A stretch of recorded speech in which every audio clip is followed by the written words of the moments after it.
सम्राट अशोक यांच्या काळात त्यांनी भारतात 84,000 बौद्ध स्तूप बांधले होते। त्या मौर्यकालीन स्तूपापैकी एक स्तूप बुलढाणा जिल्ह्यातील संग्रामपूर तालुक्यातील भोन या गावात उत्खनन करतेवेळी आढळले।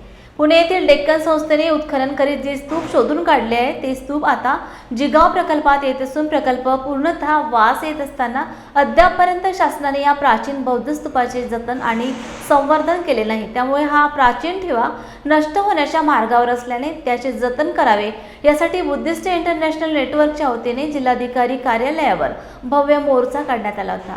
यावेळी सरकारविरोधात जोरदार घोषणाबाजी करण्यात आल्यात। याचा आढावा घेतलाय आमचे प्रतिनिधी दीपक मोरे यांनी।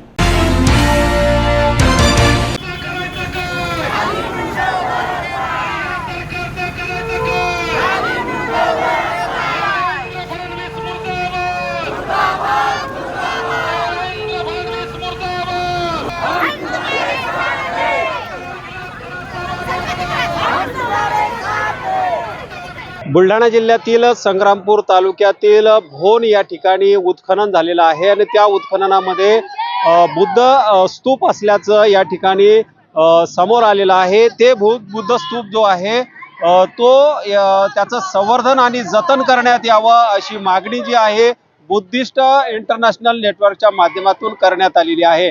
आज बुलढाण्यामध्ये या ठिकाणी भोन स्तूप वाचवण्यासाठी भव्य या ठिकाणी मोर्चा काढण्यात आलेला आहे। मोर्चात आपण या ठिकाणी बघू शकता असंख्य महिला ज्या आहेत त्या या मोर्चामध्ये सहभागी झालेल्या आहेत।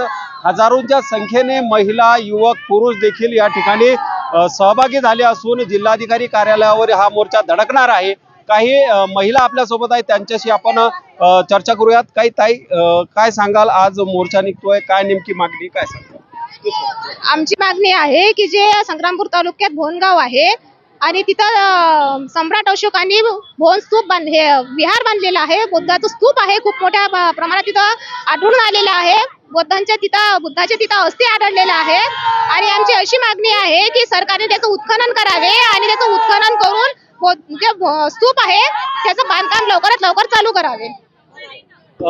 निश्चितच सम्राट अशोककालीन हे स्तूप आहे। 84,000 स्तूप सम्राट अशोकाने बांधले होते, त्या काळातले हा स्तूप असून याचं जतन आणि संवर्धन करण्यात यावं यासाठी बुद्धिस्ट इंटरनॅशनल नेटवर्कच्या माध्यमातून आज हा धडक मोर्चा जो आहे जिल्हाधिकारी कार्यालयावर धडकणार आहे। सम्राट अशोककालीन 84,000 स्तूप बांधण्यात आलेले होते, त्यापैकी एक भोन या ठिकाणी हा स्तूप आहे आणि त्याचं उत्खनन आणि संवर्धन करण्यात यावं यासाठी आज जो आहे बुलढाणा येथील जिल्हाधिकारी कार्यालयावर बुद्धिस्ट नेटवर्कच्या माध्यमातून या ठिकाणी मोर्चा काढण्यात आलेला आहे। या मोर्चेकरांशी आपण बोलणार आहोत। काय नेमका मागणी आहे तुमची, काय? संग्रामपूर तालुक्यामधील एका ठिकाणी भोन स्तूप या नावाचं स्तूप सापडलेलं आहे आणि ते वाचवण्यासाठी आम्ही इथे समस्त बांधव मिळून हा मोर्चा जिल्हाधिकारी कार्यालयावर घेऊन जात आहोत। आणि हे एवढा प्रचंड उत्साह या समस्त बंधूंमध्ये आहे। म्हणजे आमची एकच मागणी आहे की भोन स्तूप हा कोणत्याही हालतमध्ये वाचला पाहिजे। निश्चितच भोन स्तूप जे आहे तो वाचला पाहिजे अशी भावना जी आहे या ठिकाणी मोर्चेकरांची आहे। आपण या ठिकाणी बघू शकता हजारोच्या संख्येने महिला ज्या आहेत त्या या ठिकाणी सहभागी झाल्या होत्या। सोबतच आपण बघू शकता की नागरिक, पुरुष देखील मोठ्या प्रमाणात या ठिकाणी आहेत आणि हा मोर्चा जो आहे मोठ्या संख्येने या ठिकाणी निघालेला आहे। हा मोर्चा जिल्हाधिकारी कार्यालयावर जाऊन धडकणार असून यानंतर या मोर्चाचं एक डेलिगेशन दिल्या जाणार आहे। यानंतर त्याची सभा जी आहे ती सभा देखील या ठिकाणी होणार आहे। आणखीन काही नागरिक आपल्यासोबत, त्यांच्या आपण भावना जाणून घेऊया। ते मॅडम बोलतात ना, 2 मिनिट। भोन स्तूप संवर्धनासाठी आज मोर्चा निघतो आहे। महिला देखील मोठ्या संख्येने या ठिकाणी सहभागी झालेल्या आहेत, त्यांचं काय म्हणणं आहे ते जाणून घ्या। काय सांगाल ताई, भोन स्तूपा संदर्भात काय आजचा मोर्चा, काय मागणी? आमच्या मोर्चाची मागणी आहे की या देशामध्ये 84,000 अशोक सम्राटांनी बांधलेले भोन स्तूप आहे, त्या 5 स्तूपापैकी भोन स्तूप या गावामध्ये निघालेला आहे। ते भोन स्तूप आमचं वाचलं पाहिजे, विरासत वाचली पाहिजे, ही मागणी आहे सरकारला। सरकारने मागच्या काळात यासाठी म्हणजे काय म्हणतात त्याला आर्थिक अनुदान देखील त्या ठिकाणी दिलेलं आहे, परंतु अद्याप त्यातला खर्च झालेला निधी नाही आहे। तर काय नेमकं 2019 ला जयंत पाटलांनी 5 ते 9 कोटी कबूल केलेले होते। होते भोन स्तूपाच्या उत्खननासाठी, तो 5 ते 9 कोटी अजून 1 रुपया सुद्धा खर्च केलेला नाही. तर ते 22 वर्षापासून 509 कोटीचे झाले काय? आम्हाला त्याचं उत्तर पाहिजे आणि संवर्धन आमचं झालं पाहिजे, स्तूपाचे उत्खनन झालं पाहिजे, अन्यथा हा मोर्चा थांबणारा नाही. एवढं आमची विनंती आहे की भोन स्तूप वाचला पाहिजे, आमची विरासत आमच्या ताब्यात आली पाहिजे. निश्चितच या ठिकाणी मागील सरकारनं 509 कोटी रुपये जे आहेत ते या ठिकाणी दिले होते, मंजूर केले होते, परंतु तिथला एकही रुपया त्यामधील अद्यापपर्यंत खर्च झालेला नाही. तो खर्च करण्यात यावा आणि भोन स्तूप जे आहे त्याचं जतन संवर्धन या ठिकाणी करावं अशी मागणी जी आहे मोर्चेकऱ्यांच्या वतीनं केली जात आहे. Deepak More, lord Buddha TV, Buldhana. सन 2002 साली संग्रामपूर जो तालुका आहे बुलढाणा जिल्ह्यातला, त्या ठिकाणी डेक्कन कॉलेजचे आर्किओलॉजिस्ट देव तारे यांना संशोधन करताना, उत्खनन कार्य करताना एक स्तूप आढळला. त्या स्तूपाचा मध्यभाग त्यांनी ओपन केला, कारण स्तूपाच्या मध्यभागामध्ये अस्थि ठेवण्यात येत असतो. तो त्यांनी ओपन केल्यावर त्यांनी त्याची कार्बन डेटिंग करण्यासाठी बिरबल साहनी इन्स्टिट्यूट लखनौला पाठवला. तिकडून रिपोर्ट आला की यातल्या अस्थी जे आहेत त्या 2500 वर्षापूर्वीच्या आहेत. म्हणजे हा स्तूप बुद्धाच्या अस्थीवर उभा केलेला आहे आणि त्या ठिकाणी अशोकन लिपीमध्ये काही शब्दावली सापडल्या. त्याहून दुसरं प्रमाणित झालं की तो मौर्यकालीन स्तूप आहे. आपण जे ऐकत राहतो की सम्राट अशोकाने 84,000 स्तूप बनवले, मग ते गेले कुठे? आपोआप नष्ट झाले का? तर हा जो त्या 84,000 पैकी एक स्तूप आपल्या बुलढाणा जिल्ह्यामध्ये सापडला. मग 2006 पर्यंत संशोधन कार्य चालू होतं 2-3 टप्प्यामध्ये. मग 2007ला डेक्कन कॉलेज हे एक प्रतिष्ठित आर्किओलॉजीचं शिक्षण देणारं कॉलेज आहे, म्हणजे तिथून आर्किओलॉजिस्ट पैदा होतात. यांनी तो रिपोर्ट ESIच्या केंद्र सरकारच्या पुरातत्व विभागाच्या शाखेला दिला. मग त्या शाखेने काय केलं? त्यांनी नो ऑब्जेक्शन सर्टिफिकेट दिलं इरिगेशन डिपार्टमेंटला, आणि इरिगेशन डिपार्टमेंटनी 2007 पासून तिथे एक जिगाव धरण प्रकल्प उभारण्याची योजना आखली. ही गोष्ट तुम्ही मीडियाद्वारे ह्या भारतीय जनतेला सांगावी अशी विनंती आहे की हे लोक योजना करून, ESI, महाराष्ट्र सरकार, केंद्र सरकार योजना करून हे स्तूप बुडवत आहे. आणि येत्या बरसातीमध्ये आता 90% काम पूर्ण झाले जिगाव धरण प्रकल्पाचा, तो नष्ट होण्याच्या मार्गावर आहे. म्हणून हा आक्रोश मोर्चा आहे की हा स्तूप कधी वाचवणार? 22 वर्ष उलटून गेली आहे, ते वाचवण्याची काय योजना आहे? RTI द्वारे आम्ही माहिती मागितली. आम्ही 2019ला आंदोलन केलं शेगावला. त्यावेळेस महाराष्ट्र गव्हर्नमेंटनी, तत्कालीन महाराष्ट्र गव्हर्नमेंटनी, जयंत पाटलांनी 509 कोटी रुपये घोषित केले. नंतर सरकार बदललं, आता फडणवीसचं सरकार आहे. शिंदे आणि अजित पवार हे नावाचे आहेत. तर ह्या लोकांनी 1 रुपया सुद्धा खर्च केला नाही अशी RTI द्वारे माहिती भेटलेली आहे. तेव्हा हे सरकार जर हे नष्ट करत असेल तर यासाठी आम्ही आता फैसला घेणार आहोत, सभा होणार आहे आणि त्यासाठी आक्रोश मोर्चा आहे. पुढील महिन्यात होऊ घातलेल्या लोकसभेच्या निवडणुकीत संविधाननिष्ठ जनतेचा अजेंडा काय असावा यासंबंधी विचारविनिमय करण्यासाठी आंबेडकरवादी पीपल्स फोरमच्या वतीने हॉटेल एलिमेंटमध्ये नुकतेच एका बैठकीचे आयोजन करण्यात आले होते. प्रारंभी आंबेडकरवादी पीपल्स फोरमच्या बैठकीचे प्रास्ताविक मुख्य संयोजक डॉक्टर प्राध्यापक प्रदीप दंदे यांनी केले. ॲडव्होकेट PS खडसे यांच्या अध्यक्षतेखाली या बैठकीत आमदार बळवंत वानखेडे, अमरावती विद्यापीठाचे माजी परीक्षा नियंत्रक डॉक्टर V वाघमारे, आंबेडकरवादी शिलेदार व कार्यकर्ते उपस्थित होते. भारतीय संविधान आणि लोकशाही वाचवण्याच्या दृष्टीने लोकसभेची ही निवडणूक अत्यंत महत्त्वाची असून संविधान समर्थक आणि संविधान विरोधक अशा ठळक मुद्द्यावरच या निवडणुकीचा आपण विचार केला पाहिजे असे सर्वांचेच मत पडले. येणारी 2024 सालची जी निवडणूक आहे ही अत्यंत महत्वाची निवडणूक ठरणार आहे आणि या निवडणुकीकडे केवळ देशाचंच नव्हे तर सबंध जगाचं लक्ष लागलेलं आहे. ते यासाठी की जगाच्या पातळीवर ज्या ज्या देशामध्ये लोकशाहीच्या मार्गाने सत्ताधीश सत्तेमध्ये आले त्यांनी नंतर ती सत्ता आपल्या हातातून कधीही जाऊ नये याच्यासाठी आटोकाट प्रयत्न केले. त्या देशांच्या उपलब्ध घटनांच्यावर मारा केला आणि ती सगळीच्या सगळी सत्ता आपल्याच हातामध्ये केंद्रित राहील याचे सगळे प्रयास त्या ठिकाणी चालवले. आणि आपण पाहतो की बऱ्याच ठिकाणच्या सत्ता या हुकुमशहांच्या हातामध्ये केंद्रित झाल्या. या देशातलं वास्तव हे सुद्धा याच पद्धतीचं आहे. ज्याच्या हातामध्ये तुर्तास या देशातली सत्ता आहे त्याला असं वाटतं की ही सत्ता ही कायम माझ्या हातामध्ये असावी. लोकशाहीमध्ये सत्ता पक्ष आणि विरोधी पक्ष हे दोनही घटक अतिशय महत्वाचे असतात. म्हणून बाबासाहेबांनी जो युक्तिवाद केला, बाबासाहेबांनी कन्व्हिन्स केलं आणि काँग्रेसने कसं ब्रिटिशांना सहकार्य केलं पाहिजे दुसऱ्या महायुद्धात जर हुकुमशहाला रोखायचं असेल तर. आणि म्हणूनच पळवेकर सरांनी ते आव्हान आपल्याला केलेलं आहे की आपल्याला आता कोणता झेंडा घ्यावा लागेल ही येणारा काळ ठरवेल.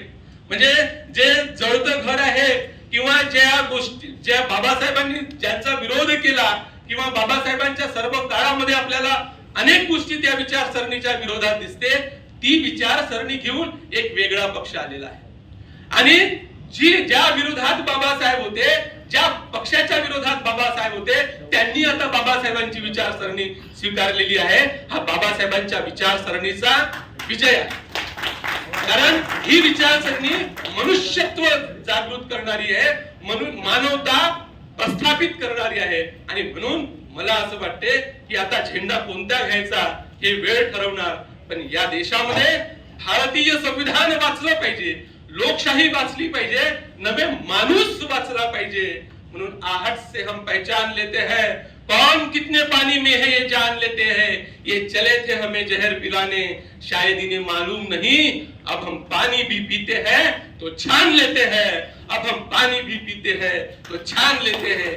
ही गोष्ट आता आपल्याला लक्षात ठेवावं लागेल. आणि माणूस म्हणून मला माझं मनुष्यत्व वाचवायचं असेल, ज्या बाबासाहेबांनी आम्हाला लोकशाही दिली ती लोकशाही वाचवायची असेल, ज्या बाबासाहेबांनी आम्हाला भारतीय संविधान दिलं ते संविधान वाचवायचं असेल तर असा पक्ष, अशी आघाडी आम्हाला त्या केंद्र सरकारमध्ये बसवावी लागेल जे खऱ्या अर्थानं आमच्या हितासाठी आणि या देशाच्या हितासाठी आपला संपूर्ण कार्यक्रम आयोजित करेल. आणि आपल्याला ही जबाबदारी घ्यायची. म्हणजे पूर्णतः जाहीरनामा नाही झाला, परंतु जे जे काही संभाव्य मुद्दे आहेत ते संभाव्य मुद्दे राहुल गांधींनी त्या आपल्या प्रस्तावित जे काही प्रस्तावित जाहीरनामा आहे त्या जाहीरनाम्यात घेतलेले आहेत. म्हणून आणि जे काही उरलेले आहेत ते खरोखर याच्यातला पहिला जे काही उरलेले आहे हे काही तुमच्या आमच्यासाठीच नाही तर संपूर्ण देशाच्या हिताचे हे मुद्दे आहेत.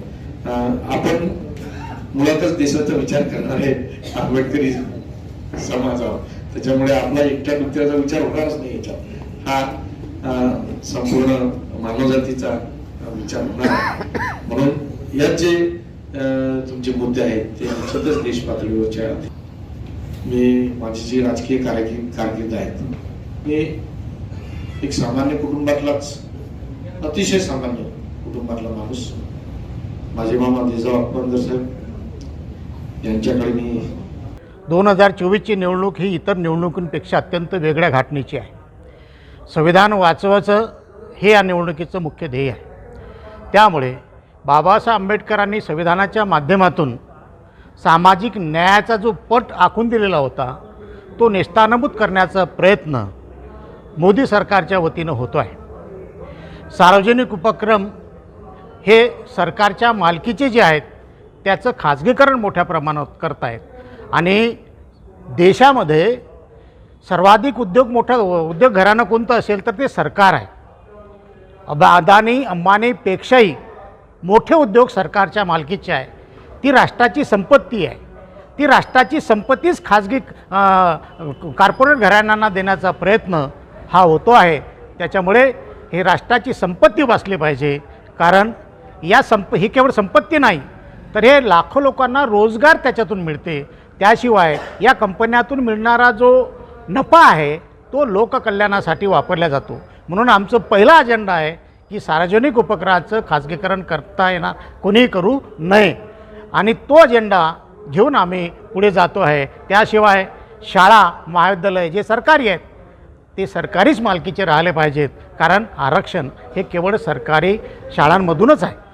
खाजगीकरण झाल्यास मागास घटकांचा फार मोठ्या प्रमाणात अन्याय होईल आणि त्यामुळे आम्ही अमरावती लोकसभेच्या निमित्तानं जो अजेंडा आखलेला आहे तो अजेंडा केवळ अमरावती लोकसभेपुरता मर्यादित नाही, तो संबंध देशातील जनतेला न्याय देणारा असा अजेंडा असल्यामुळे तो अजेंडा घेऊन आम्ही अमरावतीला ही बैठक आयोजित.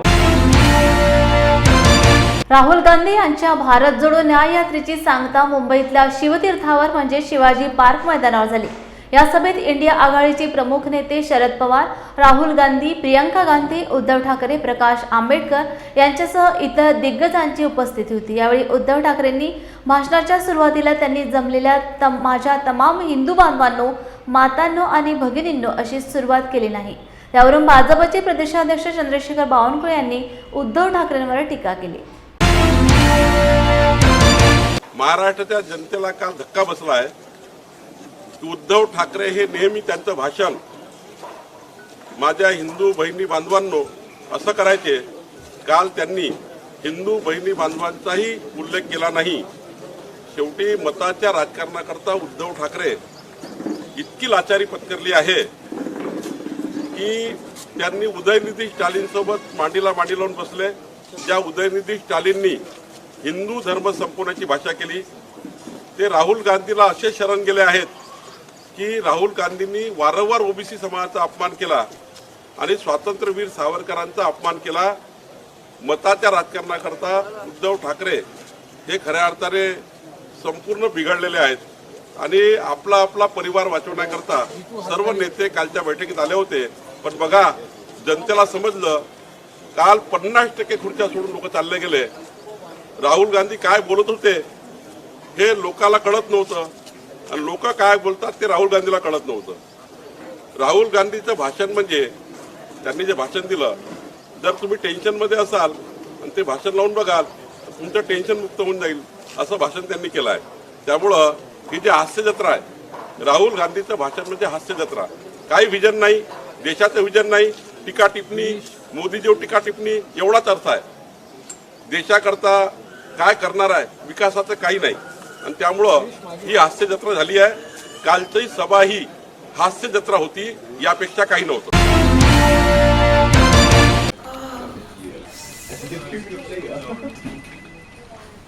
बॉस ने मीटिंग बुलाई.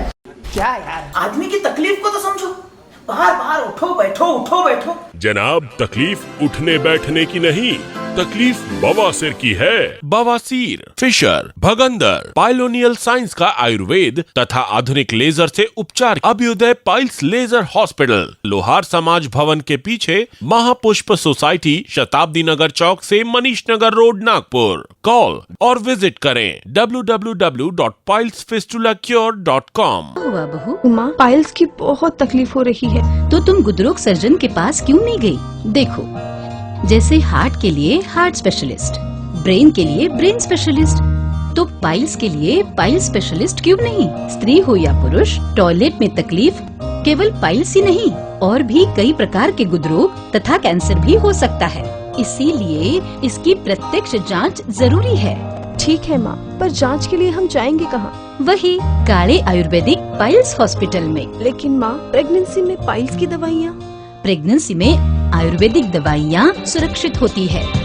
जनहित में जारी. काले आयुर्वेदिक पाइल्स हॉस्पिटल, औषधि चिकित्सा तथा सर्जरी ट्रीटमेंट उपलब्ध. हमारा पता उमरेड रोड, दिघौरी बस स्टॉप के पास, नागपुर. अधिक जानकारी के लिए वेबसाइट पर जाएं kalepileshospital.com.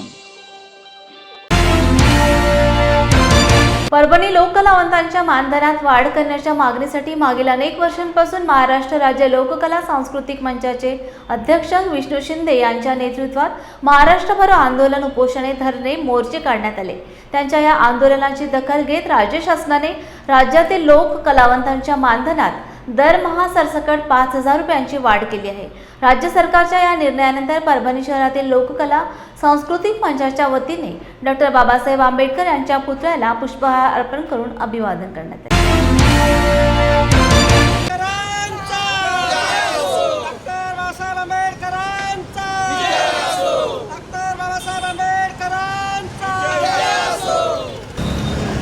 लोककलावंतांच्या धोरणाचा